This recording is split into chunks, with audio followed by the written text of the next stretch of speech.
Welcome to Moon Matter. इस video में जितने भी सारे इंपॉर्टेंट क्वेश्चंस है चैप्टर 1 से रिलेटेड जिसका नाम है रियल नंबर्स, उनको देखेंगे और जानेंगे कि कैसे कैसे उनको करना है। तो सबसे पहले फर्स्ट क्वेश्चन पर आते हैं। ये सबसे बेसिक सा क्वेश्चन है, इसीलिए ये बेसिक वाले क्वेश्चन पेपर में आ सकता है। मैं ये तो नहीं कह रहा कि यही आएगा, बट इसके जैसा कोई आ सकता है। इसमें हमें HCF और LCM निकालना है इन दोनों नंबरों का। तो सबसे पहले तो हम प्राइम फैक्टराइजेशन कर लेंगे। अब प्राइम फैक्टराइजेशन कैसे होता है ये बताने की तो जरूरत नहीं है, सामने तुम्हें स्क्रीन में दिख रहा होगा, छोटी क्लास में सीख चुके हो। फिर इनके फैक्टर्स को ऊपर से देखकर नीचे यहाँ हॉरिजॉन्टल फॉर्म में लिख देना। लिखने के बाद इसमें देखना क्या क्या कॉमन आ रहा है, जैसे कि इसमें 2 4 बार कॉमन आ रहा है। इसके बाद 3 और 5 सिर्फ एक बार कॉमन है। इनके कॉमन वाले नंबर्स को आपस में मल्टीप्लाई कर देंगे, जिससे HCF का आंसर आ जाएगा। अब बारी है LCM की। LCM के लिए ऊपर के जो फैक्टर्स हैं उनको पावर नोटेशन में लिख देना। जैसे कि यहाँ 2 5 बार है तो यहाँ 2 की पावर 5 लिख देना। फिर 3 और 5 सिर्फ एक ही बार दिख रहे हैं तो उसको एक ही बार लिखना है। देन 720 का जो फैक्टर है उसमें 2 4 बार दिख रहा है तो 2 की पावर 4 लिखा जाएगा। देन 3 2 बार दिख रहा है तो 3 की पावर 2 और 5 एक बार है तो एक बार। अब ये चेक करो कि ऊपर वाले 2 में से और नीचे वाले 2 में से पावर ज्यादा किसके पास है। ऑब्वियसली ऊपर वाला 2 की पावर 5, तो उसको यहाँ लिख देंगे। देन इसी तरीके से चेक करो कि नीचे वाला 3 बड़ा है या ऊपर वाला। यहाँ नीचे वाला 3 ज्यादा पावर होल्ड कर रहा है तो हम इसी को लिखेंगे। लेकिन यहाँ अगर 5 को देखें तो दोनों ही बराबर है, ना कोई बड़ा है ना कोई छोटा, तो हम इसमें से कोई एक उठाएंगे। यहाँ पर ध्यान रहे किसी एक को उठाना है, दोनों को नहीं। इनको लिखने के बाद पावर सॉल्व करके जैसे ही मल्टीप्लाई करोगे तो LCM का आंसर आ जाएगा। अब बढ़ते हैं अगले क्वेश्चन की तरफ। हमें यहाँ M की वैल्यू निकालनी है। अगर इन दोनों का HCF इस फॉर्म में लिख सकते हैं तो सबसे पहले तो HCF ही निकालते हैं इन दोनों नंबरों का। पिछले क्वेश्चन में इसका पहला स्टेप डिस्कस कर चुका हूँ। पहले प्राइम फैक्टराइजेशन करेंगे इस तरीके से, फिर इनके फैक्टर्स को इस तरीके से लिखेंगे जो भी आए हैं। देन कॉमन लेने के बाद HCF यहाँ पर 17 आ रहा है। पर याद करो HCF का आंसर तो उसने हमें पहले से ही दे रखा था, जो कि 85m-238 है। यानी मैंने जो यहाँ पे निकाला है ये भी HCF है और जो उसने दे रखा है वो भी HCF है, इसीलिए ये दोनों एक दूसरे के बराबर हैं। अब इक्वेशन सॉल्व करते हैं।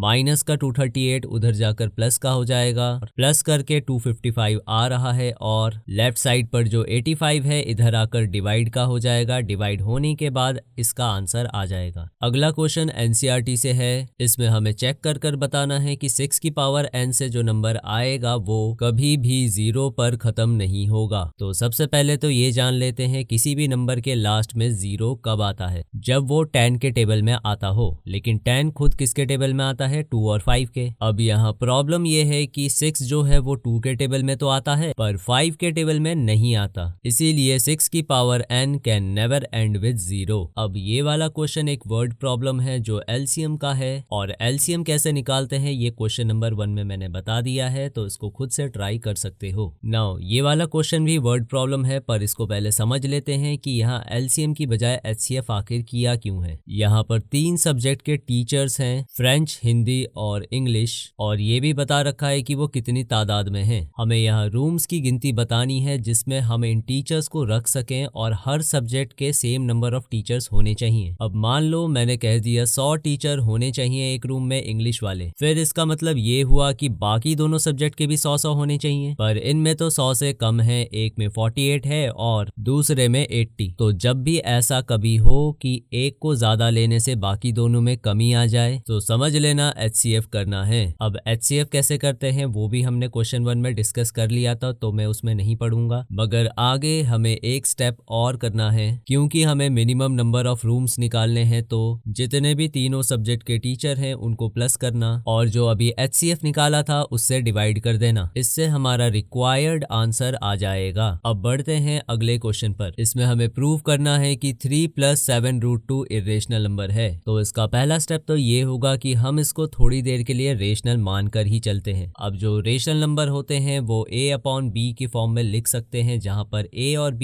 इंटीजर्स होते हैं, और को प्राइम भी, जहां B ≠ 0 होगा। इस सेंटेंस को याद कर लो क्योंकि ये हर उस क्वेश्चन में यूज होगा जहां पर किसी भी नंबर को इरेशनल साबित करने को कहा जाएगा। सो इसको a/b फॉर्म में लिखने के बाद हमें कोशिश ये करनी है कि जो रूट वाला टर्म है वो किसी भी तरह अकेला हो जाए, मगर हम यहाँ देख सकते हैं कि ये अकेला नहीं है, यहाँ पे 3 इसको परेशान कर रहा है, तो 3 को यहाँ से भगाते हैं। 3 जब इक्वल के उस पार चला जाएगा तो उधर जाकर माइनस का हो जाएगा, क्योंकि पहले था वो प्लस का। देन अपने आप से पूछो क्या रूट 2 अभी भी अकेला है? एक्चुअली में नहीं, क्योंकि 7 अभी भी रूट 2 के साथ चिपका हुआ है, और चिपके हुए नंबर को हमेशा दूसरी तरफ ले जाकर डिवाइड की फॉर्म में लिख देते हैं। अच्छा, इसमें एक चीज रह गई बतानी, यहाँ पर a/b-3 को एलसीएम लेकर माइनस की फॉर्म में लिख देना, उसके बाद भेजना 7 को इधर डिवाइड की फॉर्म में। ये सब लिखने के बाद अब हम लिखेंगे रूट 2 तो इरेशनल है, मगर a-3b/7 भी रेशनल है। पर ये कैसे हो सकता है? यहाँ तो दोनों ही इक्वल में है। इसका मतलब हमने शुरू में जो अंदाजा लगाया था कि ये रेशनल है, ये एक्चुअली में रेशनल नहीं है, ये इरेशनल है।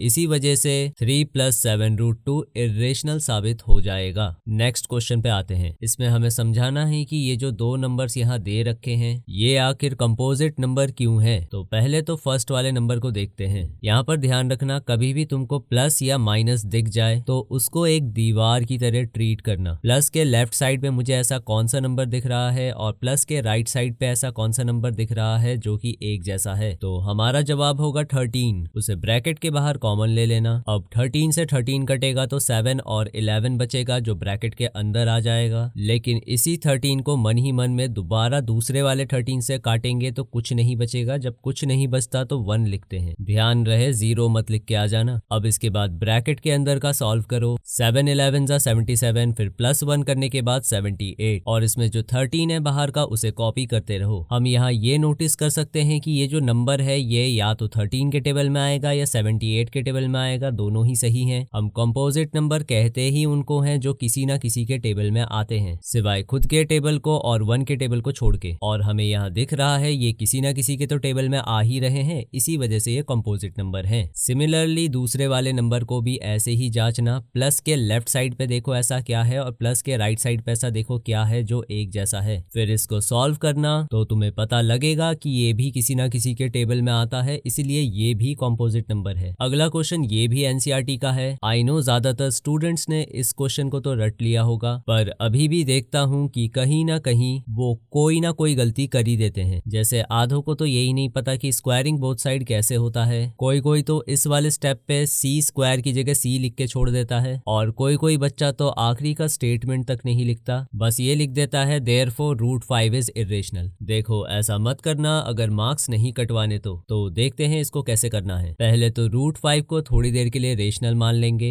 अब क्योंकि इसको रेशनल माना है तो इसको वही a/b फॉर्म में लिखेंगे। यहाँ पर जो b है वो √5 के पास जाकर मल्टीप्लाई का हो जाएगा, जिससे दोनों चिपक जाएंगे और a एक तरफ रहेगा। अब इसका रूट खत्म करने के लिए हम दोनों तरफ स्क्वायर करेंगे। लेफ्ट साइड पर तो a का a² हो जाएगा और राइट हैंड साइड पर जो √5 था वो नॉर्मल वाला 5 बन जाएगा और b का b²। इस इक्वेशन को हम इक्वेशन नंबर 1 से डिनोट कर देते हैं और इसको देख के समझ आता है जो a² है वो 5 से डिविजिबल है। अब किसी नंबर का स्क्वायर अगर 5 से डिविजिबल है, देन अगर उस नंबर का स्क्वायर हटा देंगे तो तब भी वो 5 से डिविजिबल होगा, लेकिन उससे डिवाइड करके आएगा क्या ये तो हमें पता नहीं, तो हम उस नंबर को c मान लेते हैं। तो इसीलिए इक्वेशन कुछ इस तरीके से बनेगी a = 5c। अब इसमें भी हम स्क्वायरिंग बोथ साइड करेंगे ताकि ऊपर एक वैल्यू निकाली थी उसको यहाँ सब्स्टिट्यूट कर सकें। स्क्वायरिंग बोथ साइड से लेफ्ट साइड पे तो a² आएगा और राइट साइड पे 25c²। अब याद करो a² का आंसर हमने ऊपर क्या निकाला था, 5b²। उसको यहाँ लिख देंगे नीचे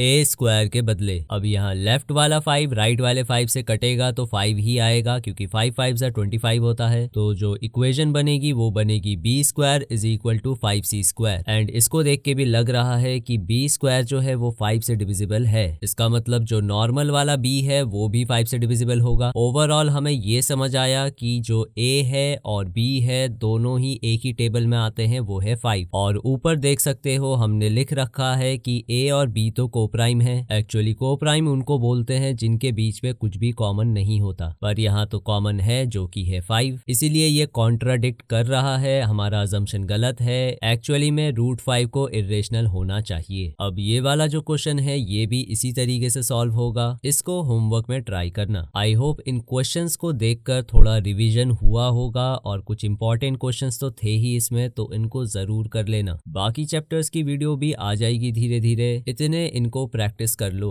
मिलता हूँ नेक्स्ट वीडियो में, तब तक के लिए लेवल अप योर लर्निंग।